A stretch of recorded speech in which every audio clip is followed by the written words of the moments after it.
Zach and Andrew from Recliner Sports Report, Knockout Bets podcast for another week of exciting fights, picks, and bet breakdowns.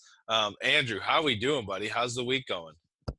Hey, so far so good. We're putting one foot in front of another. We've got an interesting card coming up going against the Tyson Fury card on Saturday. We'll talk a little bit, I think, about Tyson Fury at some point. But, yeah, there's some fun fights on this one.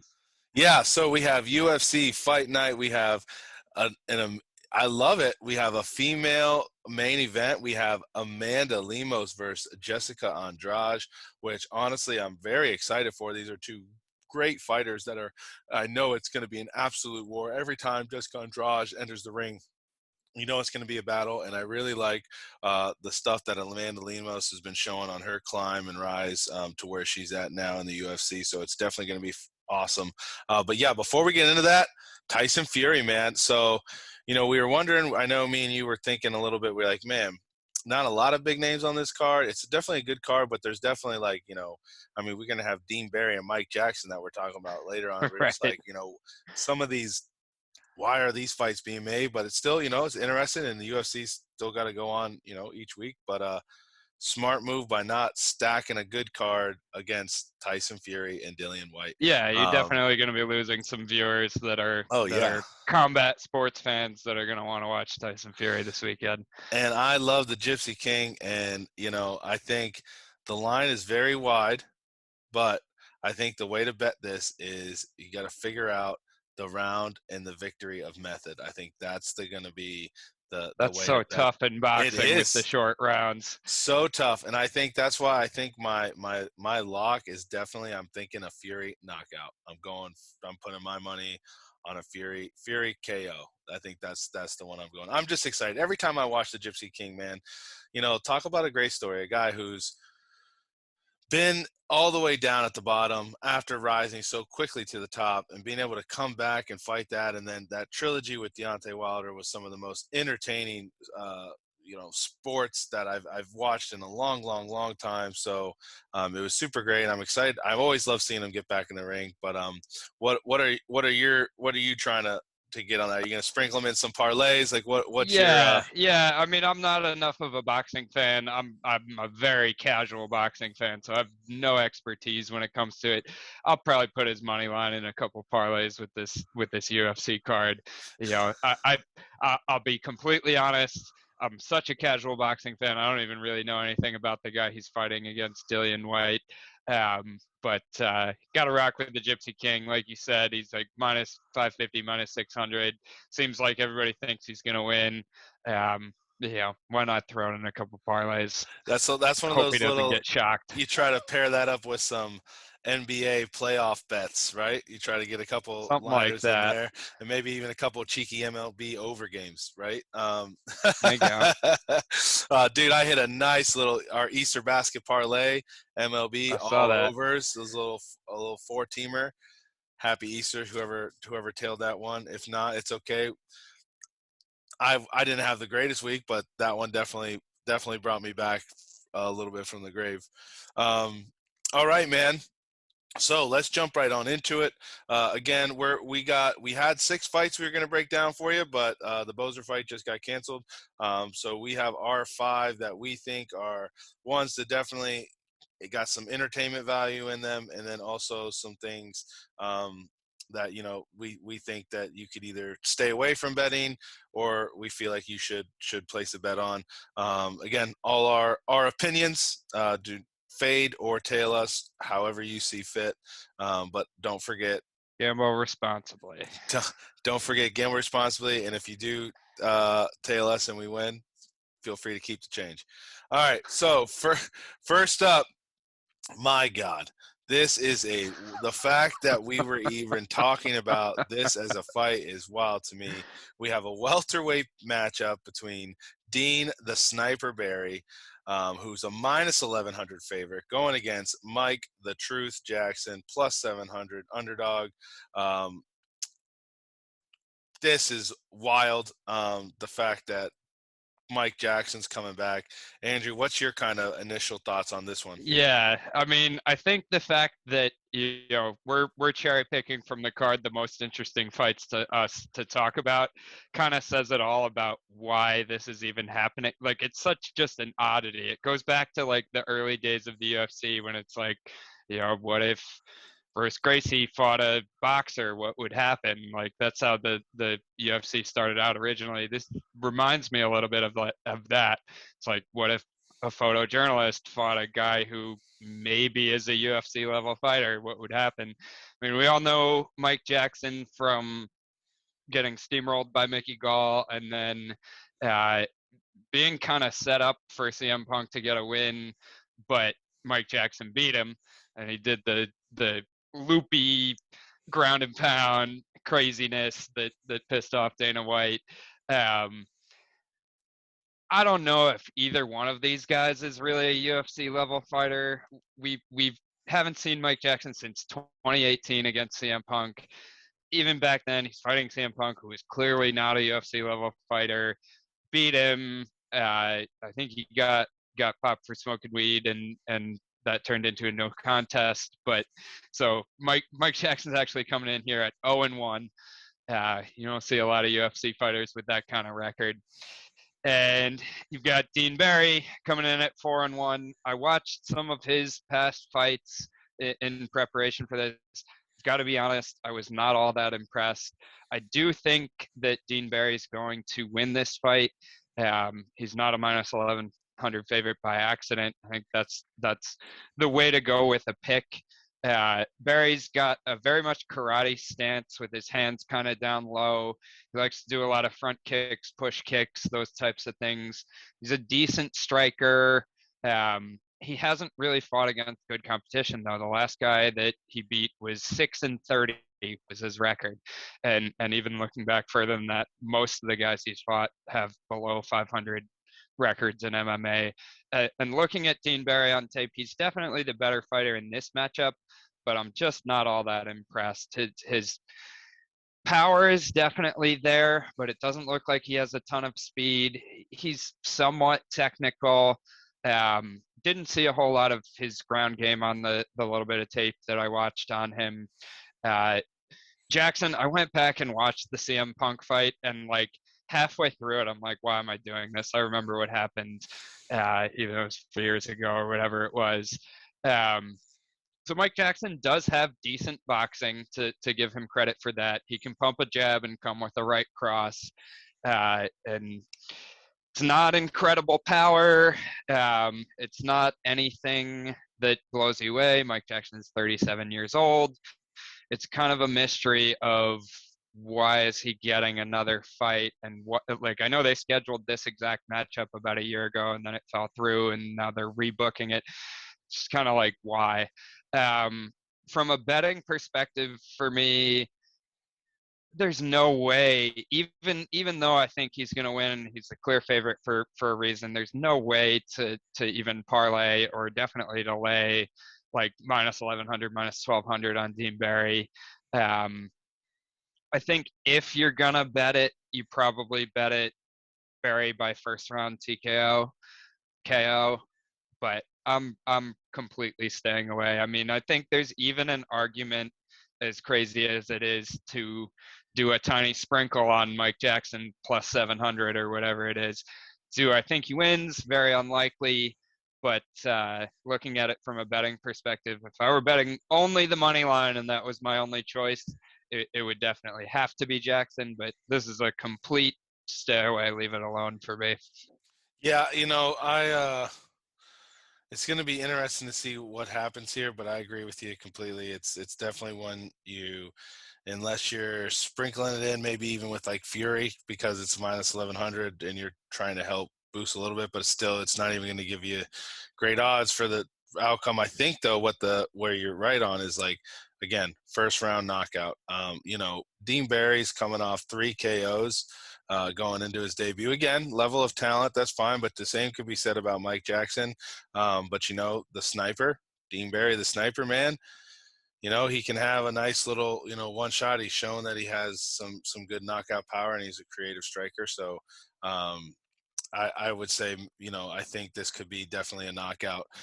Gonna definitely be questioning Mike Jackson on the rust. Like, what's he gonna look like? Like we're talking about a borderline UFC fighter coming back after a big layoff. It wasn't like, a big hype name where, like Conor McGregor on a 4-year layoff, the track record, right? Like a guy, even like you'd say, like, like Clay Guida, doesn't have a long break, but like if he were to take a break and he come back, at least like, all right, the resume and the record behind this guy, Mike Jackson, you got nothing to go off, and he's fighting a guy who you got really nothing to go off. So I think knockout is definitely the way to go. I think you're right on that one. But if not, then I agree with you. I think staying away is definitely the right move. Our advice to you, you always like to say you have some type of edge on this stuff. Don't let them get you. This is how the book gets you. There's so much Yeah, unknown with so this much one. unknown. Definitely be careful. Tread lightly. But whatever you do, best of luck for sure. All right. Our next one, we have a flyweight matchup: the Tibetan Eagle Sue Manjari versus Michael's Starboy Kape.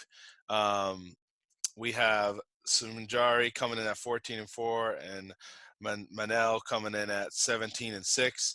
Talk to me, Andrew. What are your feelings on this one? Yeah, this is another really tricky one. So Mudaerji is a really exciting prospect coming in. He's going to have a 4-inch reach advantage in this fight. He's got fast hands, strong jab, good straight punches. He's going to have probably better volume than Manel Kape. Manel Kape is a really, really exciting guy coming into the UFC. They put him all the way against Alessandro Pantoja in his first fight, so it tells you what the UFC thought of him coming in from Risen. He's talked about going into this fight showing his wrestling. He's definitely got a wrestling advantage in this fight, Kape does. He also has super fast hands. He's a really good striker, but he's sketchy to bet on because he sometimes throws really low volume, or he'll just like pop one shot and pop back out instead of throwing combinations. He has super good power. He's definitely a guy that comes being able to knock you out. One interesting thing about him is he used to fight in Risen with shoes on, and so he slips a lot in his last few fights in the UFC. You see him like go for some kind of kick and just not have his foot and balance under him the right way and slip. He also missed weight in the Ode Osborne fight. So there's a guy that like came in with a lot of hype, and now we're trying to kind of figure out where he's at. He lost his first 2 fights, and he's now on a 2-fight winning streak. But trying to gauge where he is and where he is with making weight and all of that. Another interesting little tidbit is Sue Mudaerji trains at ATT with Alessandro Pantoja, so he's going to have probably a pretty good game plan, you would think, coming in for this fight. I'm leaning towards Kape.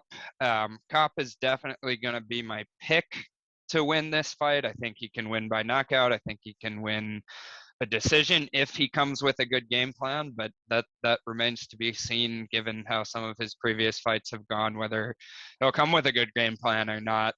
So I'm picking Kape, but I may or may not bet it, undecided at this point. Yeah, no, it's. I think Kop's a really, really well-rounded fighter, and numbers wise, he definitely has the advantage, even with the striking too, as well. I think the reason I'm going with Sumanjari though is just his knockout power, man. I mean, we're looking at 14 wins, 13 knockouts. I see a plus 155 underdog with knockout power, and that's got me screaming all over it. And that's really it. Again, like numbers wise, he doesn't show anything that. I mean, it's close. These things are close. We're talking 4.49 to 4.69. We're talking 53% versus 51%. He does take a little less punches than Kape, and he does defend a little bit better, which will be good. But again, the number that I'm really looking at that's important to me is I see 14 wins, 13 knockouts. That's a pretty Yeah, impressive and stat. 4-inch reach advantage too. If Mhm. he can keep it at range, if he can keep Kape at his range, I think he's definitely got a shot. Yeah, and I think, and and I'm stay hoping. on his feet too. Yeah, well, so that's the thing, and again, we're about to get into this a little bit later. Um,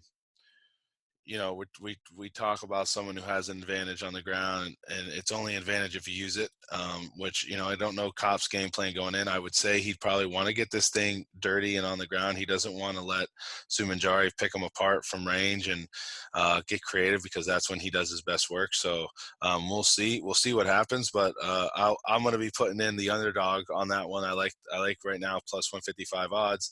I like throwing that like a unit or a half unit on that to just by itself for the night. Definitely, it gets scary throwing that in parlays, because it is going to be a close fight. Oh I'm yeah, not. I this don't is feel definitely a confident. fun one. Yeah. But I like it. I like it for sure. Um, all right.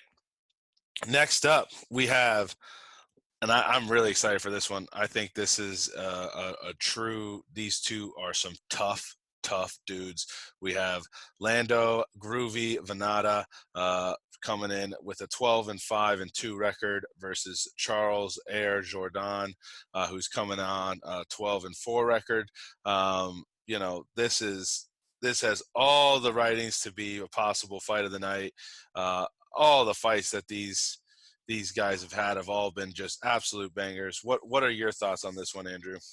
I wish that books, and this is a little sketchy because you're just going by like what did Dana White, Sean Shelby, McMahon, whoever makes that decision, what did that person decide is fight of the night? But I think it would be cool if books put out lines for which fight is going to win fight of the Yeah. night. I haven't ever seen that anywhere, but DraftKings, FanDuel, everybody else, if you're listening, you can take that idea and run with it. Because I totally agree with you. I think this is like leader in the clubhouse for fight of the night on this card. Both guys really good strikers. Jourdain has a Muay Thai style. He's got 8 KOs on his record, has strong cardio.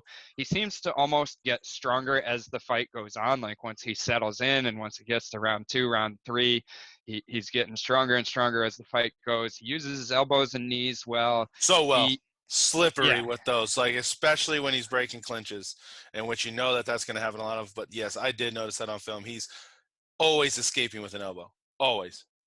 yep.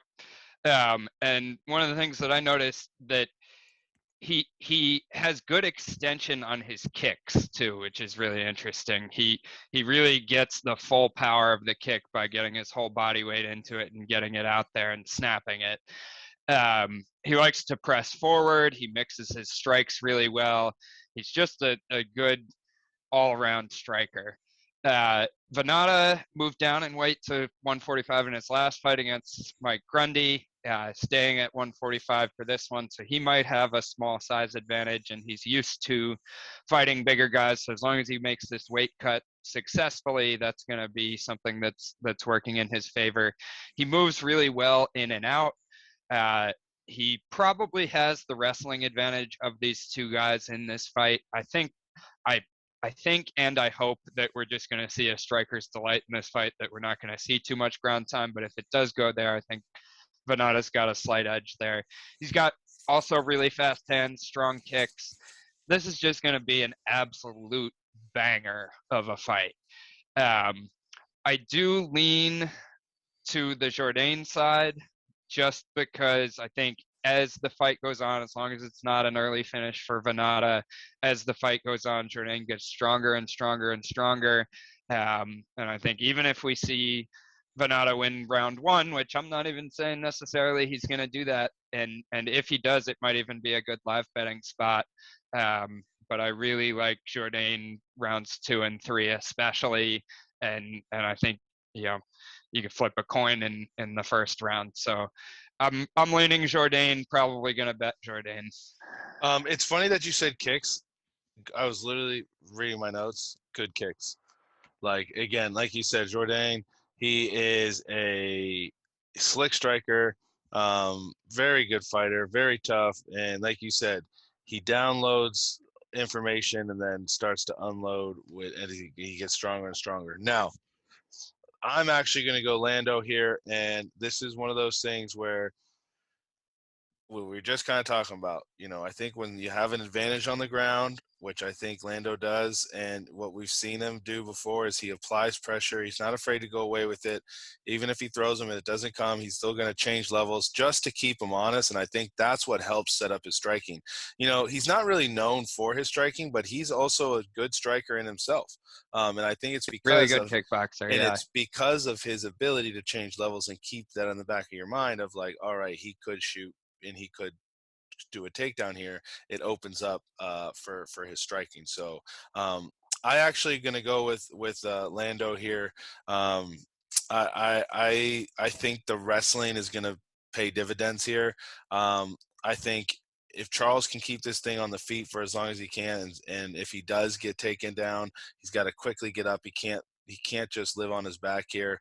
But I think that's Lando's definitely key to victory here is he needs to make this thing dirty, but he needs to watch going in because like we were just saying, Charles, every time he leaves a clinch, he's throwing an elbow or a knee or a kick. And that's where I think Lando can get into a little bit of trouble. If he goes in for a takedown and misses and on the escape, it's bang with a cheek little elbow across the face. He really struck up Andre Ewell a lot with that. Definitely affected him. I mean, there were some elbow shots, and again, Andre for taking some of the ones that he did. It was definitely tip of the cap to him too. But those are dangerous. Elbows are a dangerous tool to use. So he definitely needs to be careful. But I think he's going to come out on top in this one. Again, when you look at the numbers, it's exactly what we talked about. Charles has the advantage on the feet, and Lando's got the advantage on the ground. I think there's enough of the gap to close the distance on the striking for Lando, and then at the end, then we would say, okay, well, he's got a little bit more left in the tank to grapple with. So I'm gonna go with him for this one. I like it. Head to head. I know, right? Awesome. All right, next one. This one is the fight of the night. If this was the one where if there would be a line, this would be the -1,000 for fight of the night because he has such a great track record of having them. It is Mr. Burper himself. I don't know if you saw that TikTok I put of Mr. Clay Guida. I don't know if you saw it, but check it out. Check it out. TikTok of nice Clay Guida. It's just like video compilation of him getting slapped before fights and then just ripping out burps during in between rounds, just burping and getting slapped. That's all it is. And it's just exciting to watch, man. We got Clay, the Carpenter, Guida, 37 and 18 earned, not given.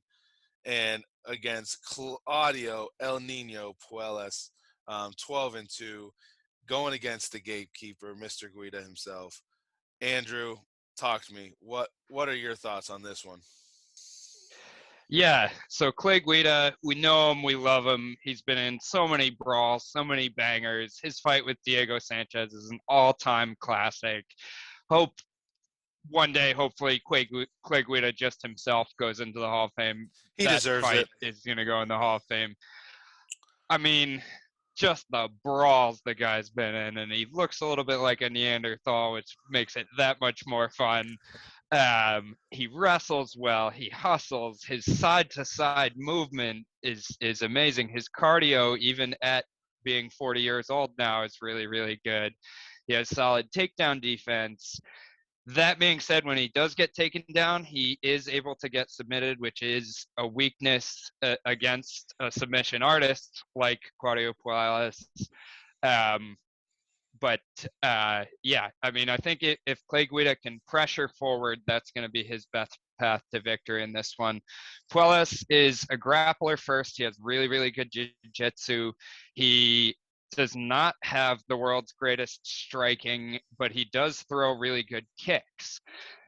He also does not have good striking defense either. So Clay's path definitely is to pressure him, to get inside the range so that he's eliminating those kicks, to just wear on the cardio, wear on the cardio, because we know Clay can do that, and for Clay to even maybe try to mix in his own takedowns, and to be the pressure fighter.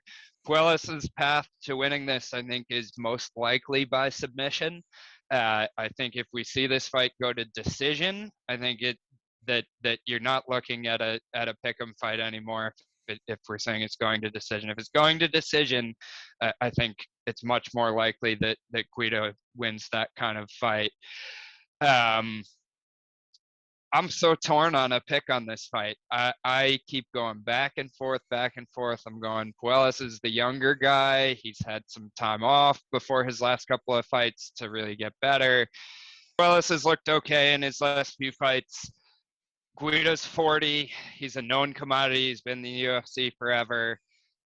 I'm torn on even making a pick on this fight, let alone betting it. I think if I were to bet it, I would maybe look at what I could get for odds in terms of Guida by submission and Puelles by submission. And if I can get decent plus money on both of those, then maybe bet them both, looking for a small profit either way. That's probably how I'd look at this one. Yeah, it is tough to bet because on paper, Puelles definitely has the slight advantage, and with Clay being so aggressive, it also comes with his all sorts of problems too, because again, how long can a body really take on that? But I think Clay's going to get it done because here's the deal, right? You always talk about these guys. Same thing, Alexei Olenek. You don't want to be on the wrong side of this, because this is the story that you want. This is what, definitely betting with the heart here. But the fight against Diego, I mean, Clay's beat guys like Nate Diaz. Like this is a real freaking fighter, and he is real savage, and he's a real nasty guy. He is going to come out like a caged animal. You know what you're going to get, and that's why I like betting on something like that, is because I know what I'm betting my money on. And if he I'm loses, totally with you. Those are my favorite types of fighters yeah, to bet on. Like, and he's going to give 100% all out, hard on the sleeve. and Yeah, your I'm money, with you. and if you lose it, like, well, it's okay. Like, he went all in, and I know he gave everything he could on that. And those are the types of guys that I like to throw money on. This is a legend, man. I love watching this guy fight. He's gonna go down in the Hall of Fame. He has to. He's got too much on his resume, and he's put on too many shows for the UFC to not. And I think this one's going to be a good one for him. It's definitely going to be a true test for Claudio. No matter what, I do think he definitely has potential to win on his side too. I think he does need to get this thing to the ground. I think Clay needs to be careful and not find himself laying on his back too long. He's definitely going to come in aggressive, so we can't.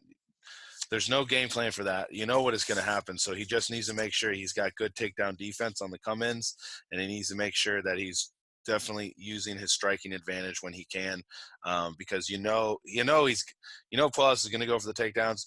Clay can get himself into trouble. Clay's not going to be conservative. He's not going to go out and be like, "Oh, I'm afraid of takedowns." He's going to come. He's going to pressure. He's going to. It's a coin flip. It really, really is essentially, but.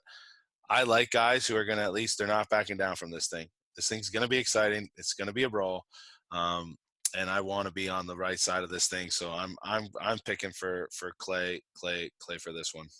I like it. I'm definitely rooting for Clay. No doubt about it. 100%. You got our vote, Guida. All right.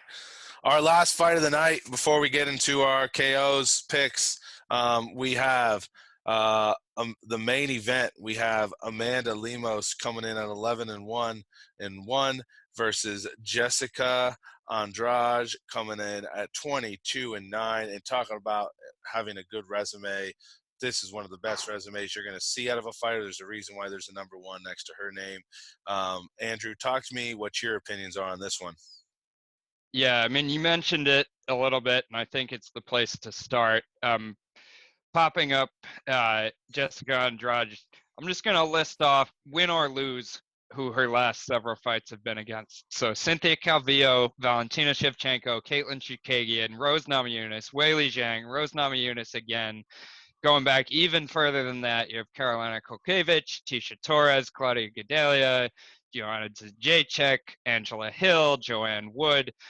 Raquel Pennington's on there going further down. Marion Renault. I mean, she has fought the best of the best for a long time in her career, and has hung up there. She's bounced back and forth and weight a little bit, but has hung with the best of the best. Won some, lost some. Um, just an incredible fighter, really good experience. Andrade, she likes to bully in her fights. If you had to choose one word of how she fights, she likes to be the bully. She's got power striking. She doesn't have like the most technical takedowns. She likes to do kind of the one that comes to mind that it's similar to is like Kamzat, the like pick you up and slam you kind of Bully. takedown rather She's than a a bully. rather She's a bully fighter for exactly. sure. She's definitely a bully Yeah, fighter. I mean, she dropped Rose on her head. We all remember that one. That Hmm. was that's a highlight that sticks in the mind. Um, she's super super strong. She definitely has the better wrestling in this matchup than Lemos. She definitely has the better cardio than Lemos. She definitely has the better volume than Lemos. The one downside to Andrade, she hits really hard, but her striking is not the most technical all the time. She definitely loops her punches at times, and she leaves herself open to getting hit. I mean, Wei Li knocked her out. She's been rocked in some other fights. She definitely is hittable on the feet, and that is probably Lemos's most likely path to winning this fight is by knockout. Lemos definitely has knockout power, which is crazy that we're talking about two girls that have knockout power at 115 pounds. I mean, this is the smallest of the small in the UFC, and both of these girls have knockout power. Uh, Lemos is much more technical on the feet. She has very solid Muay Thai style straight punches. She counter strikes really well. She's got really good KO power. This is a big step up in competition for her, though. We talked about Andrade's resume of who she's fought going back like the last 8 years. Lemos, I think there's a strong argument to be made that she actually lost her last fight to Angela Hill. Angela Hill's no slouch. That's a very, very good fighter, but that was a super, super close fight there. And if you go back in Lemos's resume before that, she does have technically 5 straight wins in the UFC, but they are not nearly the names that Andrade has beaten and has experience in the cage with, even if she's lost some of those fights. Well, you bring up a Um, good point with the Angela Hill fight because, and you brought it up a little bit earlier too, which was the gas tank of Amanda Lemos, and you like you said, she starts off fast and but some could argue that Angela won that fight too, and I think Amanda definitely did. She does. She still has the power, right? Like there's still the respect for that one punch, but she definitely looked tired and more tired and more tired as that round went into the further minutes. yeah, yeah, and so you'll probably hear a lot of people say it this week. Whoever you listen to or whoever you look at on Twitter or read or whatever, and everybody's right. Lemos has her best chance by winning this fight by knockout in the first round or maybe second before the gas tank starts to fade. And other than that, I think it's Andrade all day. And I think Andrade's tough. She's obviously the bully fighter. And I've got Andrade winning this. It's around minus 190 on the line. I'm actually surprised it's not wider. I am going to bet that and feel pretty confident in betting it. Yeah, I am too. I'm Andrade all day. I think there was a lot of film on Lemos that showed some really really bad, like really weaknesses in her game in that last fight against Angela Hill. And I think with a fighter like Andrade, who's such a bully and is going to wear you down, I think Amanda's going to lose steam if she doesn't put this thing away early. I do think Andrade needs to be careful and respect what Lemos can do. But again, she's been in there with the best of the best. She has no fear. I think she's going to download information and be she's going to make the right calls. But she doesn't need to change her style. She's already went against the best of the best. So I think this bully fighter is going to put the pressure on Amanda. Again, you very rarely see these number one, number 10s, although we just recently saw, a recent one, with Chimaev and Burns, of the same nature. But I think this is a little different. I think this is going to be a little bit more dominant of a victory for Andrade. I think The this, big step up to go yeah, from fighting, no disrespect, but not the biggest names, to Angela Hill to Jessica Andrade. yeah, 100%. So I'm with you. I'm going Andrade all day. All right. So that was Yeah. So our, the last yeah. last thing I have on that is, I think that betting on Andrade, with this being a 5-round fight because it's a main event, that looking at a line for Andrade inside the distance might not be a bad idea. Yep. Do I think she's going to finish in the first round or even the second round? Probably not. But does she have a really good chance of finishing this fight in the third, fourth, fifth round? I think she does. Oh, 100%. So I'm not sure what that line is, but that's definitely something that I'm gonna look into and possibly bet, and maybe even just stack it up like that. Do really small bets on wins in round 3, in round 4, in round 5, um, and get your super high odds that way. Yeah, 100%. All right, buddy. So that was our picks for UFC Fight Night: Amanda Lemos versus Jessica Andrade. Now we're going to talk about who our KOs of the night are. Not MMA, but I'm telling you right now, KO Tyson Fury. I Take it like it. I right like the now. creativity. That I mean, I will give you a UFC one, but I'm telling you, outside of UFC, KO. Put it on the Gypsy King. Keep the change on that one. For UFC, my knockout for this card, I'm going with the Tibetan Eagle. I think he's going to get his 14th KO. I think I think Kape is a great fighter. I think Tibetan Eagle is going to do something crazy and give him a nice put another KO on his belt. There you go. So I'm also going creatively off script with this one. We didn't even talk about this fight in our breakdowns, but my KO pick for this week is going to be Philippe Lins. Um, we've seen Prochniau get KO'd 3 times in a row in the UFC. He has 2 wins since then. And we know that Lins has the knockout power. So I got Fiallo last week, which gave me we've had 6 weeks of shows before this one, and I'm now 4-0 with the knockout bets, with 2 of those fights getting canceled. But so far undefeated with the knockout picks, and I'm going with Philippe Lins to keep that train rolling. There's 2 other ones that I think are worth looking at.